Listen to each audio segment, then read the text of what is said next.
He stood on the flag bridge of an aircraft carrier, holding a rolled maneuvering board covered with pencil calculations, the kind of arithmetic that plotted one moving ship against another.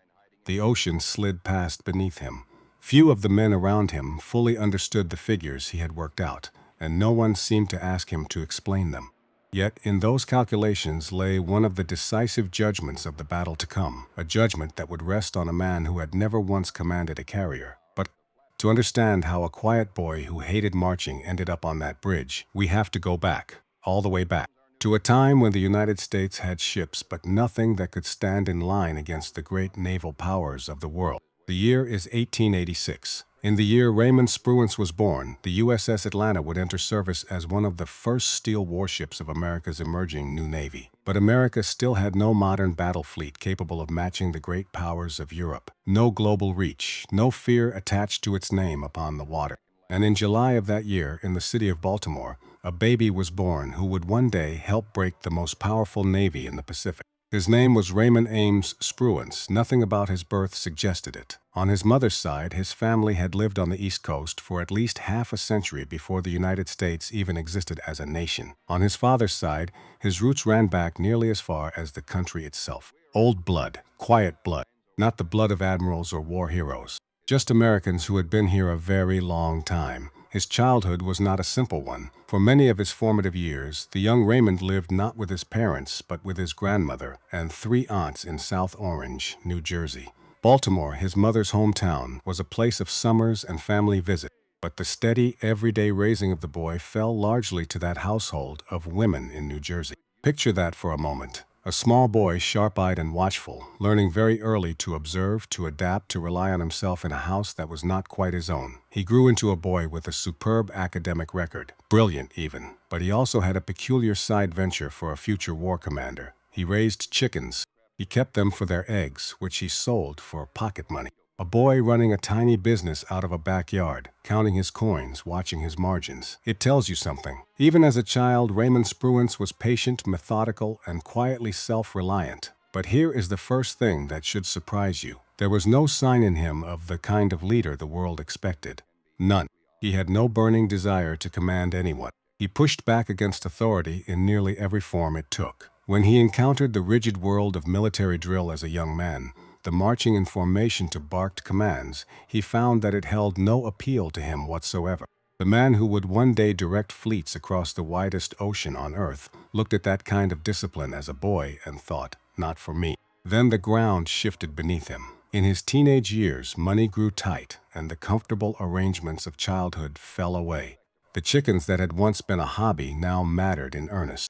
He took up hiking in those years, long walks that would become a lifelong habit, a way to think, to breathe, to be alone with a restless and inquisitive mind. But when he turned 16, in 1902, the family faced a hard truth. There was simply no money to send him to a university. His future was narrowing, and this is the second turn no one saw coming. His mother, weighing the few options left, made a choice that would echo through history. She decided the Naval Academy would be the best path for him. Not because Raymond dreamed of the sea, not because he burned to wear a uniform, but because it offered a fine education and a respected profession entirely for free. The boy who disliked marching would be sent to a military academy because it was the best door still open to him. But there was a catch. He had to get in. The Navy of 1902 was no longer the modest force it had been at his birth. Fresh off victory in the Spanish-American War, the fleet was growing, new ships sliding down the ways. Competition for a place at Annapolis was fierce, so Raymond took a competitive examination in New Jersey. He passed, not merely passed, he passed with flying colors. And at the very same time, his mother worked her own quiet magic. Through her social connections, she helped secure him a congressional appointment to the academy from an Indiana congressman. 2 paths in, the examination and the appointment, both arriving at once. He was, without question, going to Annapolis. He entered as one of 266 hopefuls. Only about 78% of them would ever graduate. He walked through the gates on the 2nd of July, 1903, one single day before his 17th birthday. He was still a boy, and the road ahead would not be gentle. Around him in that class were young men whose names would echo through the coming century. More than a dozen of his classmates were bright enough to eventually reach flag rank. Among them was Isaac Kidd, who would one day become the highest-ranking American to die at Pearl Harbor. There was a John S. McCain, and there was a whip-thin young man named Frank Jack Fletcher, another Annapolis contemporary whose path would one day cross Spruance's own at the largest carrier battle the world had ever seen. But all of that was decades away. For now there was only the summer heat of Annapolis, long days marching across the yard with a heavy rifle biting into his shoulder. The exact kind of rigid, ordered discipline the boy had never cared for, and he hated it. He detested his new life at first. But then the real classes began, and something shifted, because whatever Raymond Spruance lacked in love for marching, he more than made up for with a keen and hungry mind. He learned quickly, easily. The academics that broke other cadets came naturally to him, and his marks climbed. The boy who bucked authority was quietly becoming something the Navy could not ignore. His first taste of the sea came in 1904, aboard the USS Hartford, the old flagship of the legendary Admiral Farragut. And here, on that training cruise, we glimpsed the mind that would one day outthink an empire. The other cadets scrambled for what looked like the easy stations, the lower yard arms in the rigging, close to the deck. Spruance watched them, and he watched something they didn't. He saw those men slowly turning green, sickened by the boiler gases rising up out of the ship's funnel, poisoning the very air around the low position. So he made a calculated move. He climbed higher. He secured himself a station on the topsail yard, far harder to reach, far more exhausting to get to, but well above the funnel, in clean, clear air. He accepted the harder climb to escape a hidden danger everyone else had ignored. It is the whole man right there in a single choice. See the risk others miss. Accept short-term difficulty for long-term advantage. Think when everyone else is simply reacting. But the sea had one cruel joke for him. It was up on that high, clean-aired perch that Raymond Spruance discovered a curse he would carry for the rest of his life. In heavy weather, he was hopelessly, miserably seasick. The future master of Pacific fleets would spend much of his career quietly fighting the urge to be sick over the rail. That summer, the Navy was so short of officers that it kept the top third of the class, Spruance among them, at the academy to push them toward earlier graduation. More ships were entering service than there were young men to command them. He graduated on the 12th of September, ranked 25th out of the 209 who completed the course. Now came the long, slow forging of the officer. His first ship was the USS Iowa, an aging battleship whose duty was to plod up and down the East Coast, while newer, prouder vessels prepared to sail with the Great White Fleet. It was a quiet posting, but luck and the Navy's endless shortage of officers moved him quickly to the brand-new USS Minnesota, her paint barely dry, and swept him up into that Great White Fleet after all. The young officer loved it. New ports, new people, a world opening up. There were violent storms that sent him back to the rail, sick again, but there were also moments no young American could forget.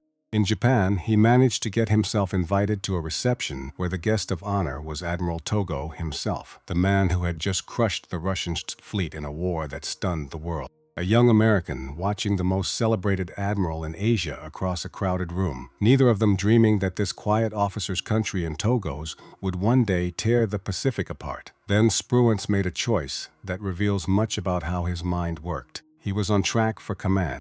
The obvious path was to chase prestige, to angle for the glamorous postings. Instead, he decided he needed to understand the machines. All this new technology pouring into the Navy, the electricity, the systems, the engineering, he wanted to master it. So he left the fleet and spent time in advanced study of electricity and its application. While others reached for the spotlight, Spruance reached for knowledge. In 1910, he returned to the sea aboard the USS Connecticut, and it is often said that this voyage was the making of him, because until now the Navy saw him a certain way, fit, intelligent, but shy, unassuming. A capable junior officer who could keep a ship running, but not, they thought, a true leader of men. Then he met Captain Bill Rush. Rush was a hard man. His ships ran well, but they were not happy ships. He was demanding, severe, and given to sudden bursts of temper. And when this fierce captain looked at the quiet young Spruance, he seemed to see an easy target. So Rush came down on him harder than on almost anyone else aboard. And here is where the boy who bucked authority finally shows us who he truly was. With his back against the wall, that old buried streak of defiance came roaring to the surface. Spruance pushed back. He would not be broken. He would not cower. The captain did not let up, but something changed in how he regarded the young officer, because Rush wrote him excellent fitness reports. And here is the twist that Spruance himself did not even know. He had no idea the captain respected him, none.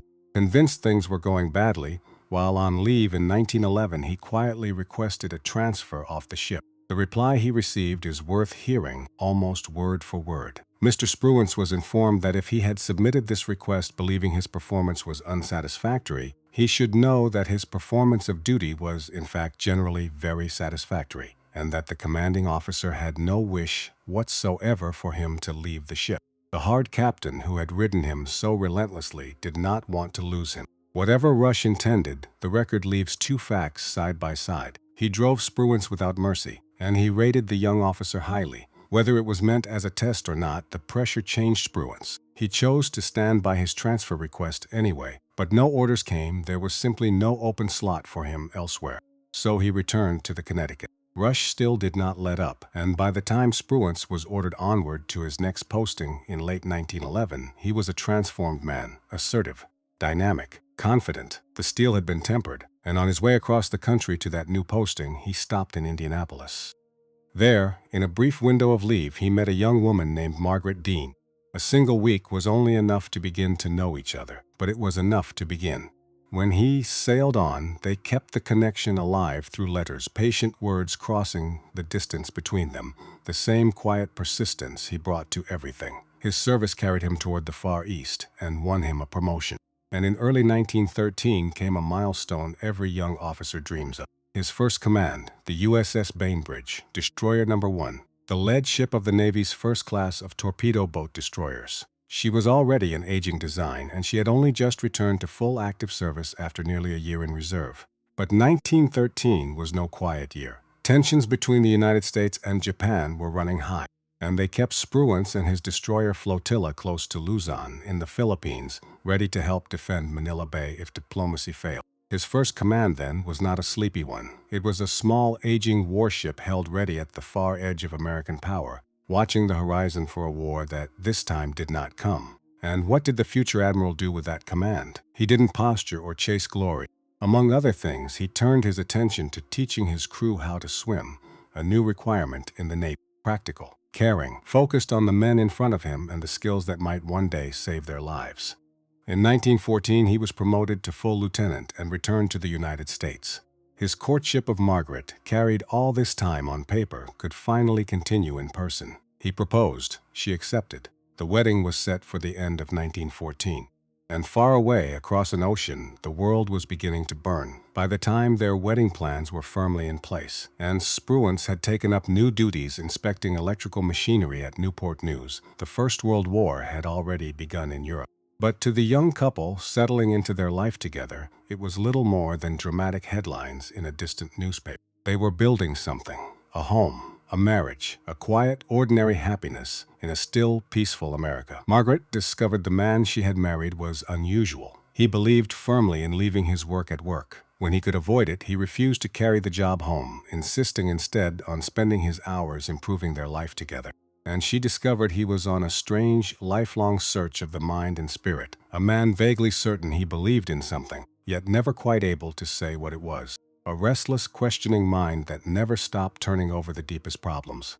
Reincarnation, evolution, the meaning underneath things. That same relentless, rational, questioning mind would one day be turned, with cold and patient logic, toward a very different problem, the Imperial Japanese Navy. But that reckoning was still years away. For now there was a wedding, a new marriage, and in October of 1915, a son. They named him Edward, and with a new life in the house, Spruance moved to similar electrical duties aboard the proud new battleship USS Pennsylvania. But the Pennsylvania burned oil, and when America finally entered the war against the Central Powers, the strain on wartime oil supplies meant the newest oil-burning battleships largely stayed home. The older coal-burning ships went to join the fleet overseas. Spruance's proud modern battleships sat close to home, and then came the words no serving officer ever wants to hear in wartime. He was recalled to shore, not because he had failed, because he was too useful. His technical mastery, that quiet decision years ago to understand the machines, now became a cage. The Navy needed him. Not at sea, where he ached to be, but ashore, installing and testing new gunnery fire control systems on ship after ship. Imagine the frustration of it. A war on, the whole world aflame. And the one place he wanted to be, the deck of a fighting ship, was the one place they would not let him go. He hunted ships up and down the coast, and eventually across the Atlantic itself, forcing their fire control upgrades on them, whether their captains liked it or not. He was good at it, deeply committed to it, and he hated every landlocked moment. That war, watched from the wrong side of a workbench, hardened a resolve in him. He decided, once and for all, to step away from the technical specialty that had trapped him. Never again would his own skill be the thing that kept him from the sea. When the fighting ended, the United States Navy did what it so often did. Congress cut it hard. Even as new capital ships were being planned and built, the men to command them were being sent home. Many of Spruance's colleagues, disgusted by the enforced idleness, simply left. Spruance stayed, and he was rewarded with his second command, a brand new destroyer, the USS Aaron War. Larger and far more heavily armed than his old Bainbridge. Here, in the peacetime Pacific, he found something rare, a brother. His division commander was a man named William Halsey. Remember that name, because the friendship formed here between the quiet, analytical Spruance and the loud, aggressive Halsey would one day shape the entire war in the Pacific. Two men who could not have been more different, and they became the closest of lifelong friends. Together with the other destroyer captains, the two of them drilled their little formation hard. Tight, precise handling, aggressive tactics. Their exercises irritated the battleship commanders to no end, and demonstrated just how vulnerable heavy capital ships could be to a determined destroyer attack pressed home with nerve. But aggression was only half the man. When true danger came, Spruance was steady as stone. Off the coast of South America, in the black of night, another destroyer, the USS Woolsey, was accidentally rammed by a merchant ship and began to go down. Spruance drove his own ship straight to the scene and coolly organized the rescue, pulling survivors from that dark water, one after another, until nearly all of them were safe. By the summer of 1921, he was pulled back to shore duty, back to Washington, back to engineering work. And here we meet a truth about this man that many of you will understand in your bones. There was a law on the books that paid officers less on shore than they earned at sea. In expensive Washington, the only home the Spruances could afford was an unfurnished house. So the future admiral spent his evenings not at social gatherings, but restoring old furniture by hand, piece by piece, to fill the rooms of a home he could barely afford. A man of enormous discipline, doing the small, unglamorous work of providing for his family. No complaints, no shortcuts. Just the quiet dignity of a man taking care of his own. He thought again about leaving the Navy. The money was thin, the idleness galled him, but his father-in-law counseled against it, saying plainly that Spruance was far too honest and upstanding a character to survive very long in the business world. That single line tells you who he was. Too honest for business. In this world, that is not always a compliment. In this man, it was everything. His father-in-law died soon after, leaving a modest inheritance. And what did Spruance do with it? He did not spend it on himself. He set it aside to help guarantee his wife an income of her own, separate from his Navy career. Whatever happened to him, wherever the sea took him, Margaret would be provided for. That was the shape of his love, not shown in grand gestures. Just an unbreakable determination that the people who depended on him would never be left with nothing. There is a small story from years later that says it all. When he finally became an admiral, he bought an admiral's cap. It happened to have its eagle facing one direction. Then the regulations changed, decreeing the eagle should face the other way, and the correct new caps were being sold at a stiff price. Spruance refused to buy one. His old cap was perfectly good. He simply had it set right and dared anyone to say a word about it. Money wasted on vanity, when the old one worked just fine. Every man who has ever fixed a thing rather than replace it, who has ever refused to be told to spend money he didn't need to spend, knows exactly the kind of man Raymond Spruance was. The years rolled on, more commands, study and teaching at the Naval War College. And there, in war games against a hypothetical enemy, Spruance played out imaginary battles against Japan. The pattern of those games was chillingly familiar. The enemy would open with a surprise attack, advance rapidly, then fight a slow, bleeding retreat, wearing the Americans down before a decisive battle nearer their home islands. It was an almost eerie preview of the war to come, missing only one thing: the devastating role that aircraft carriers would play. They were rehearsing the future, and they did not fully know it. Through the lean years of the Great Depression, Spruance did what he always did. He kept his ships running when there was barely money for maintenance, let alone for going to sea. He commanded, he taught. He helped the Navy test early underwater detection equipment, the ancestor of sonar. And here, one of those quiet family moments that reveal a father's heart. His son Edward, now grown, wanted to serve in submarines, and Spruance, who had seen those early detection tests, was firmly against it. He believed submarines would be terribly vulnerable in a modern war, and he did not want his boy in one. A father's fear, plain and simple. Edward would go on to command a submarine of his own in the later years of the coming war. And he would come through it, he would survive, and he would return home. But the father's worry in that moment was real, and it was human, and any man who has ever lain awake, fearing for a child, will feel it. In the spring of 1938, at long last, Spruance received a command he had wanted for years, a battleship, the USS Mississippi. For 2 years, the Mississippi would be the command in which Spruance proved himself ready for flag rank. He was one of many senior captains competing for a mere handful of promotions, and to stand out he had to be exceptional. So of course, even now, he could not stop bucking against foolish authority. The admiral in charge of his division had an infuriating habit. Spruance's well-run Mississippi would leave port sharp and on time, and then this admiral would force his own ship past to take the head of the column. On another occasion, Spruance let his crew enjoy a rest on a Saturday morning instead of the usual inspection. The flagship signaled that there would be no deviation from standard policy, so Spruance held his inspection. He put on his full-dress uniform, and he double-timed around the ship's deck, moving at a near run, never breaking stride, glancing at his men, and then promptly declared the inspection complete and entirely satisfactory. You want an inspection? He gave them an inspection, on his terms, the quiet defiance of a man who followed the letter of an order while making his opinion of its foolishness perfectly clear. His Mississippi excelled in fleet competition, and then, in 1940, after decades of patient service, the promotion finally came. Raymond Spruance became a rear admiral, the boy who disliked marching, the chicken farmer, the seasick cadet, the man who fixed his own furniture and refused to waste money on a hat.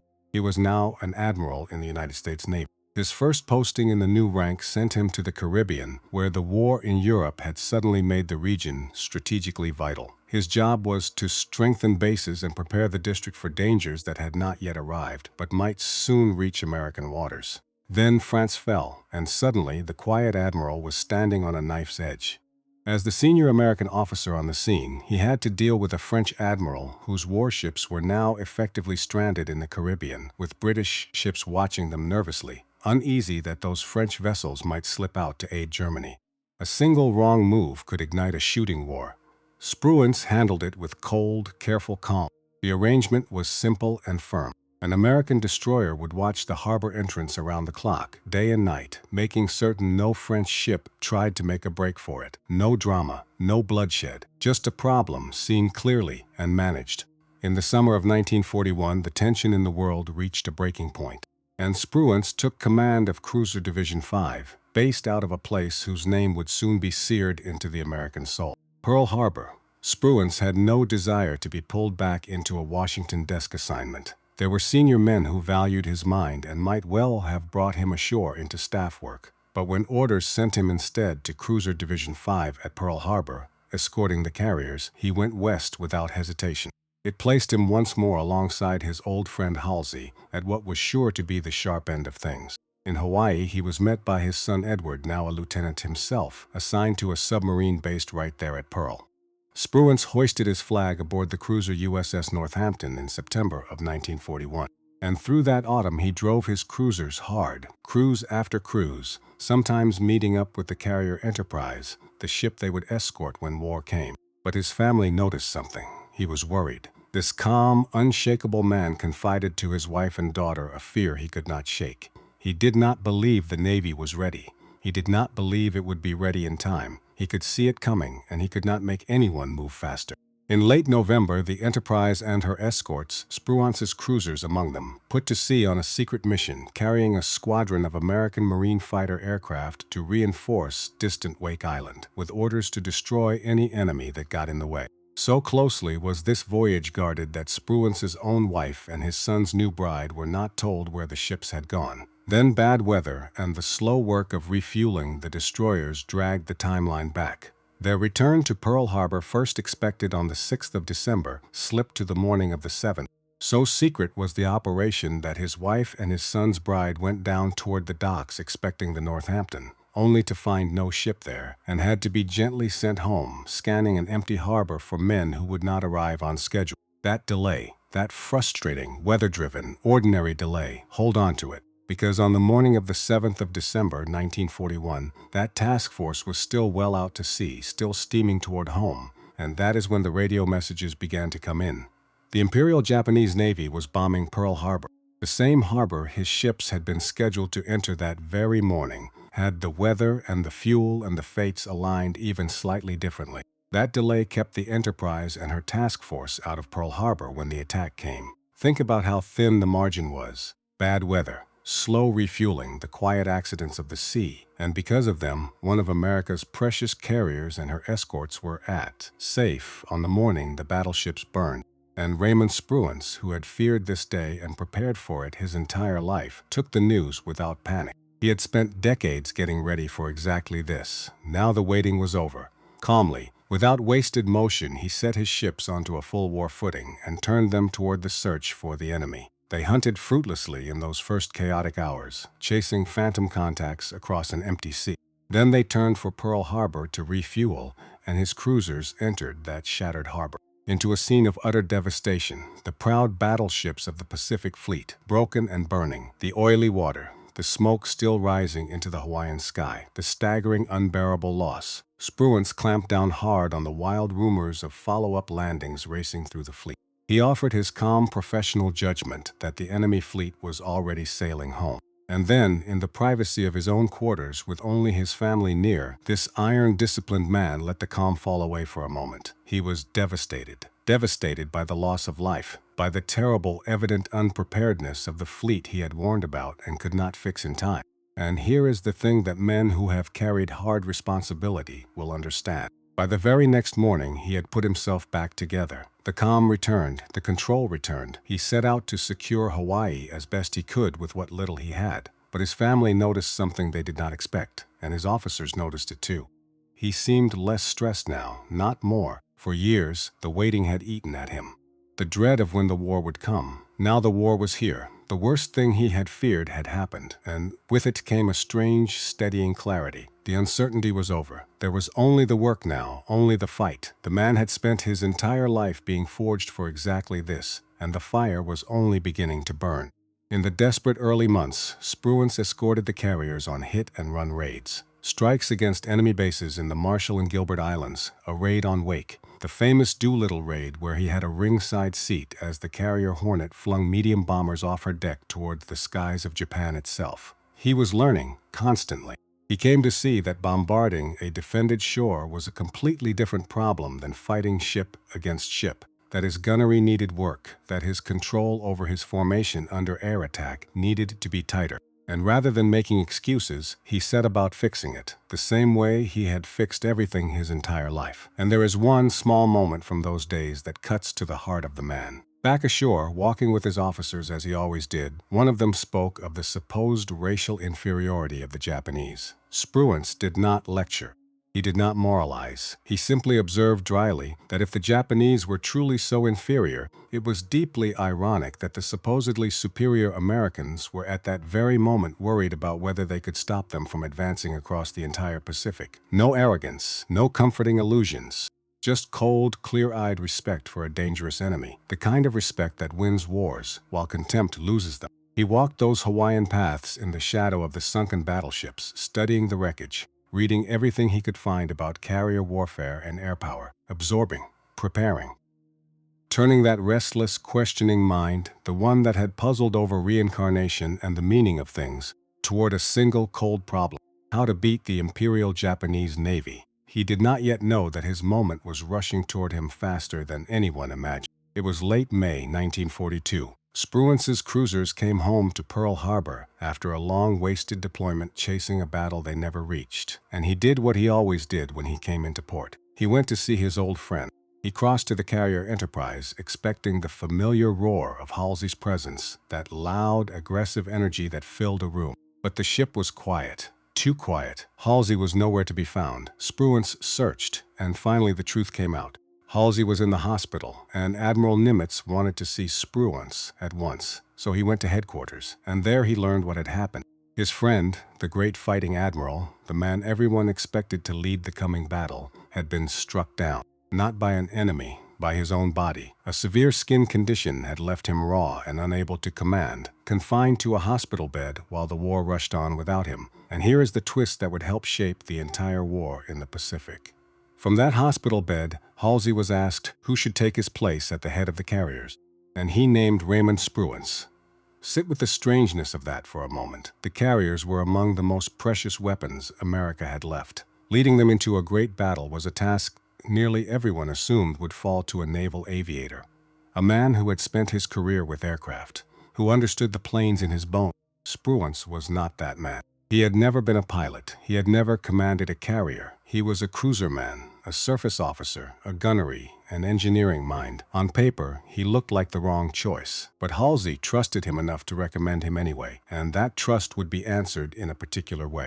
Spruance would lean heavily on the experienced carrier aviators around him, listening closely to men who knew aircraft far better than he did, and then reserve the final, hardest judgments for himself. The years had built a man for exactly this kind of moment, and now the moment had come.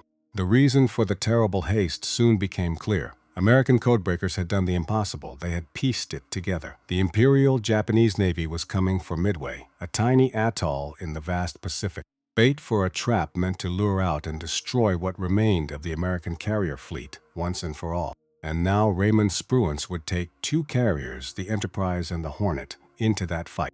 Overall tactical command of the combined carrier force rested with Frank Jack Fletcher, that Annapolis contemporary from so many years before, aboard the Yorktown, herself patched back into fighting condition in barely 2 frantic days after experts had first estimated months of repair work. But Spruance was only one piece of what Nimitz had assembled. The ambush belonged to Nimitz. The warning came from the codebreakers laboring in a basement in Hawaii. Fletcher held tactical command as the carriers went into action, and in the end, the pilots would have to finish what the intelligence men had begun. Before the fleet sailed, though, Nimitz gave his carrier commanders something that would test the very soul of a leader. Not 2 contradictory orders, something harder. He gave them a rule of judgment. It became known as the principle of calculated risk. His commanders were to inflict maximum damage on the enemy, yes, but they were not to expose their precious carriers to a superior force without a good prospect of hurting that enemy more than they themselves were hurt in return.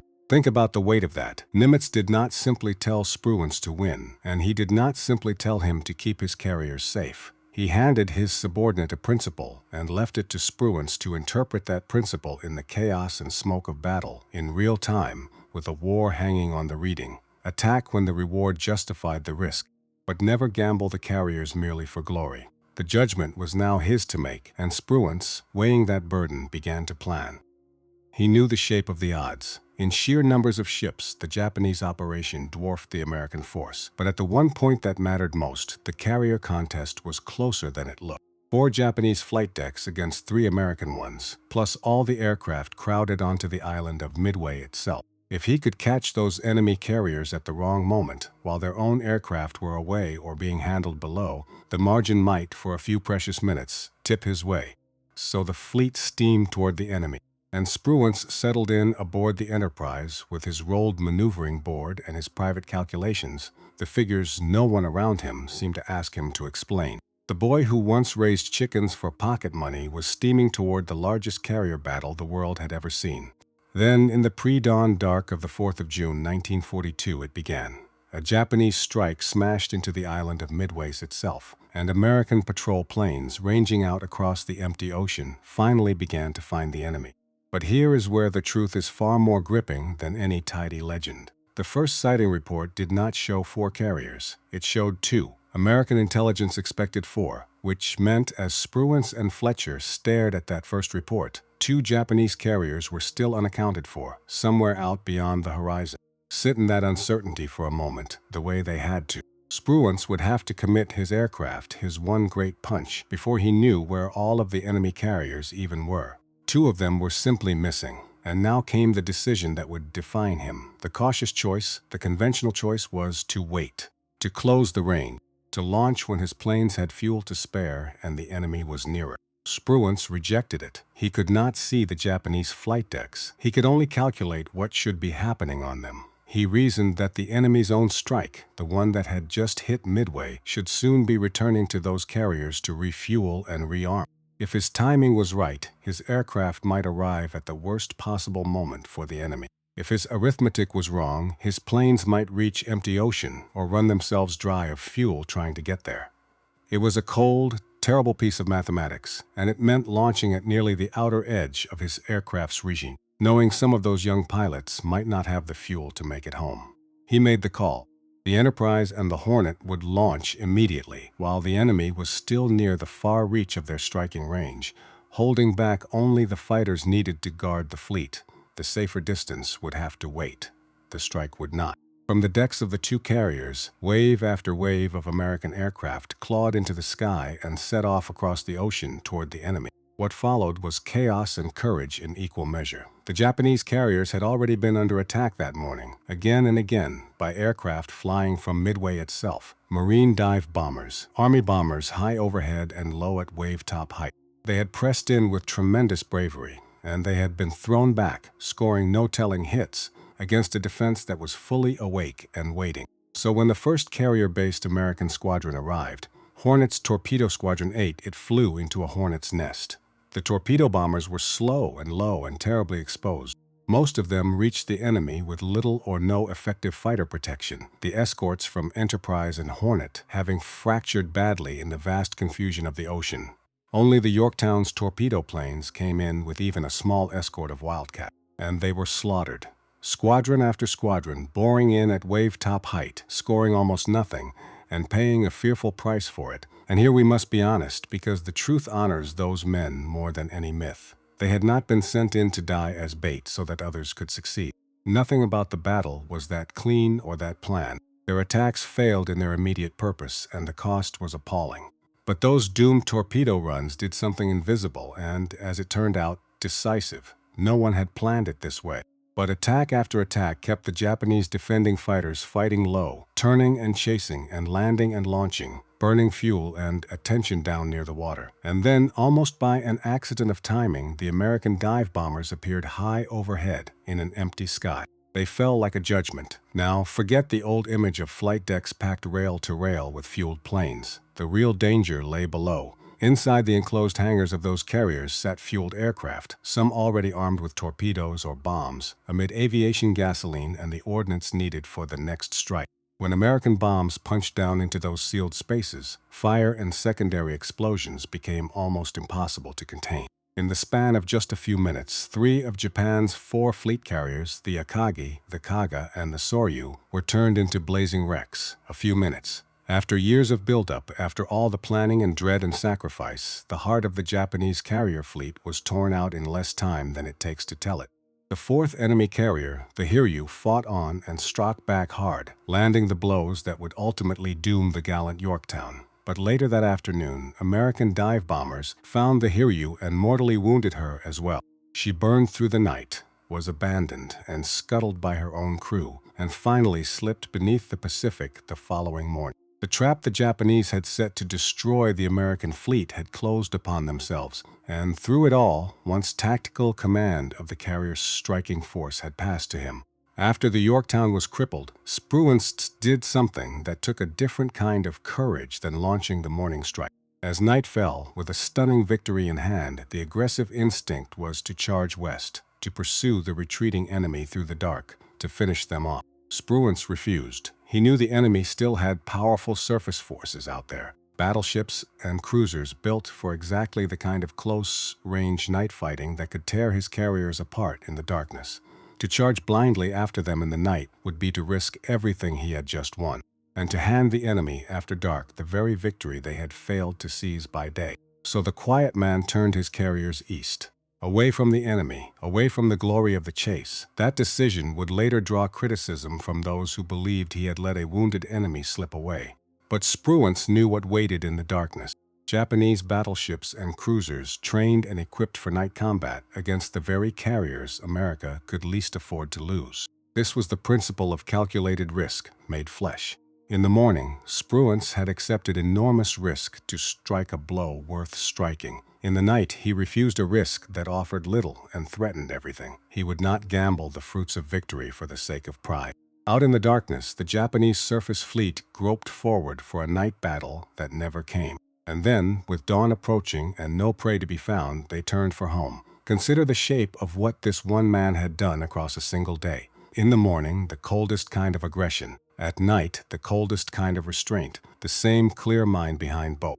Midway broke the momentum of Japan's carrier offensive and shifted the balance of naval power in the Pacific. The long advance was stopped, and slowly, inexorably, the tide began to turn, and near the center of it, though never alone, stood not a loud man, not a legend in the making, but a quiet cruiser officer with a rolled board full of pencil marks, who had listened to men wiser than he was about aircraft, made the hardest calls himself, struck at the right instant, and then had the discipline to walk away from a temptation that could have undone it all. The seasick cadet who once climbed higher than everyone else to find clean air had just helped make the coldest, clearest decisions of the entire Pacific War. The officer that a hard captain had once ridden without mercy had carried an enormous weight and had not broken. Everything had led here. The chickens, the hikes, the long, patient study of machines while other men chased glory. The furniture restored by hand, the hat he refused to replace. The war games that had rehearsed this very enemy, the quiet, stubborn refusal to ever break. None of it had looked like the making of a great commander, and that was the secret the whole time. Because real greatness does not always announce itself with noise and swagger. Sometimes it is forged in silence, in patience, in a man who listens more than he speaks, who respects his enemy, who fears the right things and refuses to fear the rest, who carries an impossible burden without letting anyone see the strain. The loud men often get the legends. The quiet men sometimes get the victories. Raymond Spruance would go on to command great fleets in the hard battles that followed, carrying the war across the Pacific toward the doorstep of Japan itself. But it was in those few impossible hours off a tiny atoll, with everything in the balance, that the world finally saw what had been forged in that quiet, unassuming boy. Not the loudest man in the room, not the man who craved the spotlight, just the man who was right when it mattered most. The quiet, deadly leader who helped turn the tide of a war, and then walked back into the silence from which he came. And the forging, at last, was complete.